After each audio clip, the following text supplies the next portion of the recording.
Watching the mainstream media, this image came to mind immediately. This is exactly what they're doing regarding the situation in Florida.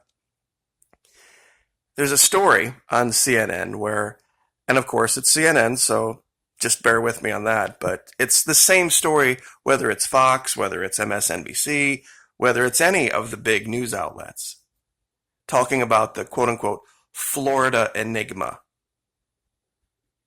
The Florida morons hashtag all petered out and didn't seem to work. So now they have to make it like it's some kind of cosmic mystery why their predictions, their models for Florida didn't work when they know exactly why. But admitting it would mean admitting something else that they've been wrong about for a really long time. And in today's video, I'd like to cover that. Now, real quick, I just want to give a shout out to Nicole Sullivan. This was one of my favorite shows. MADtv, absolutely loved it. Unapologetically, politically incorrect most of the time, and freaking hilarious.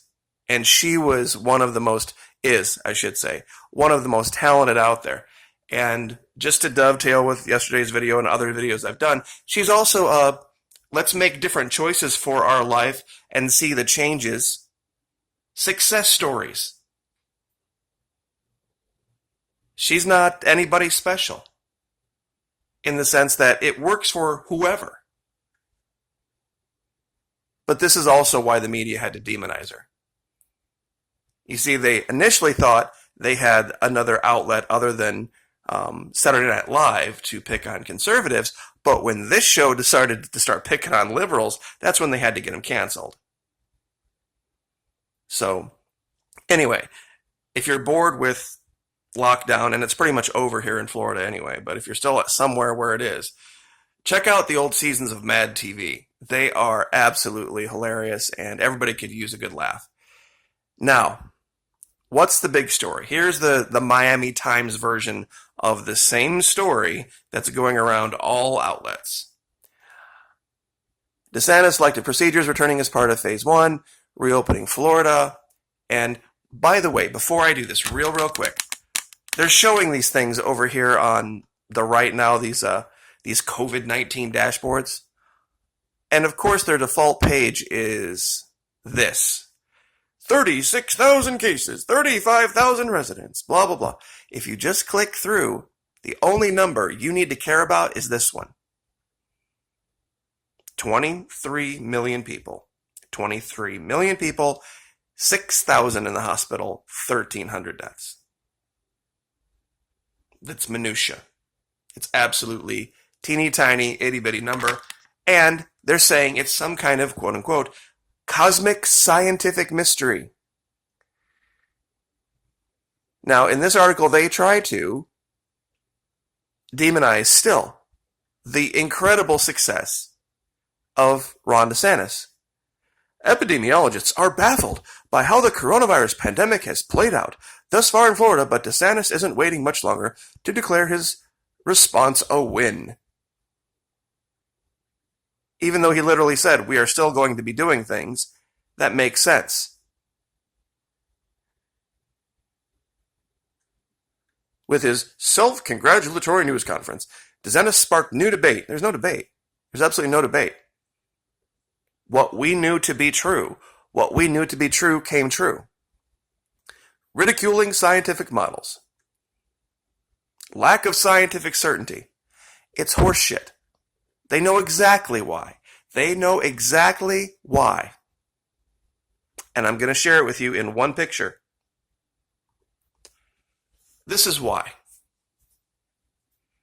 What are you looking at? You're looking at a neighborhood, random, in Florida.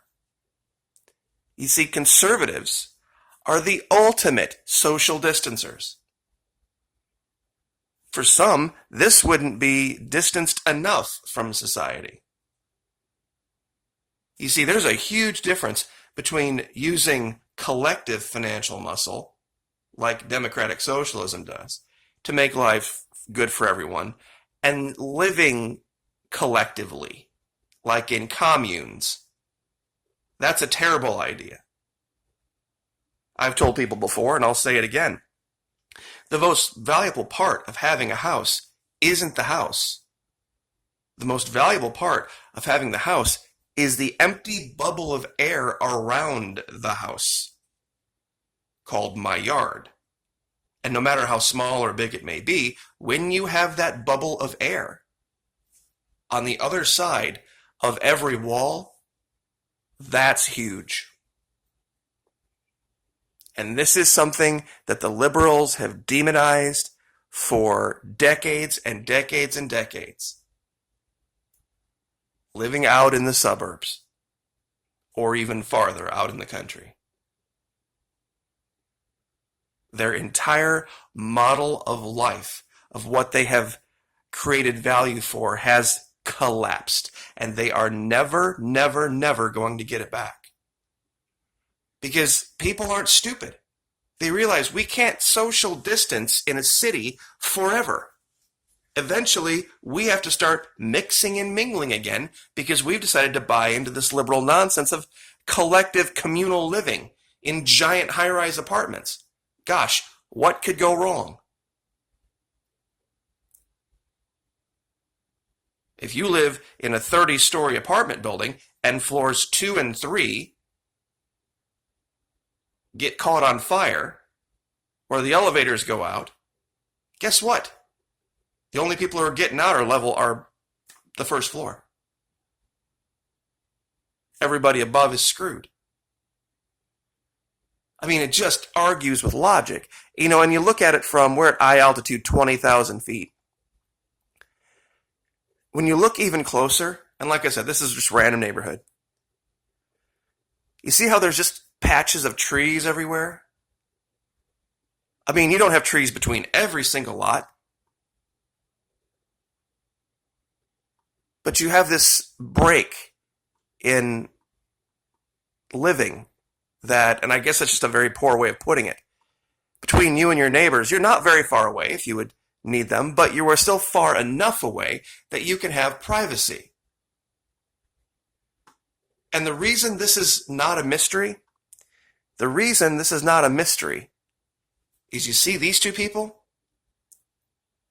This is Mika Brzezinski and Joe Scarborough. These are the two juggernaut gauntlets for CNN. They live a hop, a skip, and a jump right down the road. They live close enough to Rush Limbaugh that they could have dinner every night if they wanted to. They live just north of Fort Lauderdale. So they understand the concept of social distancing and all of its benefits very clearly. It's the reason they live in Florida. It's the reason a lot of people live in Florida. It's the reason millions and millions and millions have fled New York for Florida. And you don't have to live just in Florida. You can social distance and live like that in Arizona. You can do that in California. You can do that in Texas, South Carolina. All of the southern states are like this. One-story houses, maybe two. There's the rare two-story house. As far as the eye can see.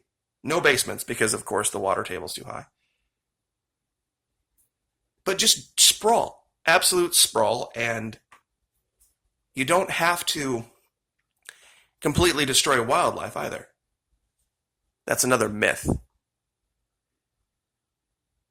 They don't want the truth getting out. This is another character from MADtv, by the way. That show really was so good. It really was freaking hilarious. With Saturday Night Live got so political that you just couldn't watch them anymore. But the characters from MADtv, man, they were just amazing. And these people are batshit. They're nuts. Yes, you're crazy. They're absolutely crazy. Because it's very simple. Don't live on top of each other. don't live on top of each other, don't live communally. Anybody who's ever been in the military and lived in a barracks knows that if one guy gets sick, guess what? It's just going to run through the barracks, and that's, it's got to run its course. Same thing with dormitories and colleges.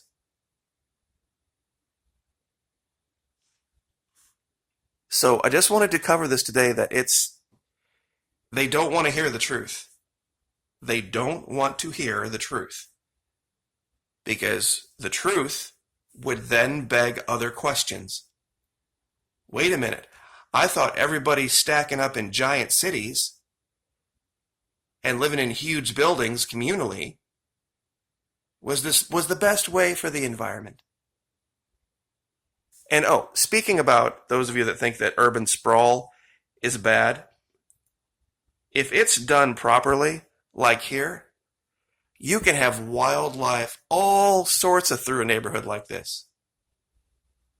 Case in point, I accidentally left my garage door up one night, and that's where I keep my trash.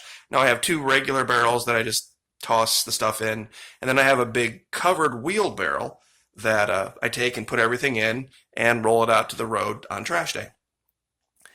So leaving the door open, something, I'm guessing either a small bear or a boar, got into my garage and tossed it, the trash and quite a few other things. And no, it wasn't raccoons. People thought, well, there were too many big, heavy things that got moved around.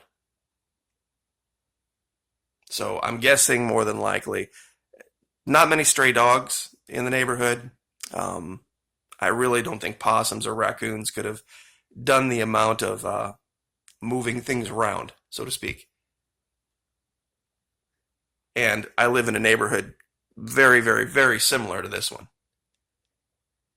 So these little tracts of woods that are kind of unbroken, you would be amazed what can live in regions like this. And zooming out, giant tract of unbroken forest over here, and zoom out even farther, and you talk about the Ocala National Forest, they have all sorts of black bears. So people think about Florida and, they think about nothing but cities and big urban neighborhoods, and there's a lot of wild areas of Florida, a lot of them. And a lot of places that you can go, especially through the center part of the state here, where you're just surrounded by farm fields and horse pastures. And you would think you're in the Midwest. And especially you get out here, Panhandle, this is all wild.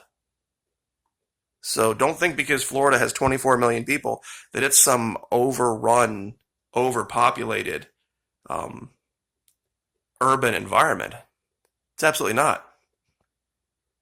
Absolutely the exact opposite. And I live in Flagler County right here, and believe me, it's not what you think. People visit Disney. People visit Miami.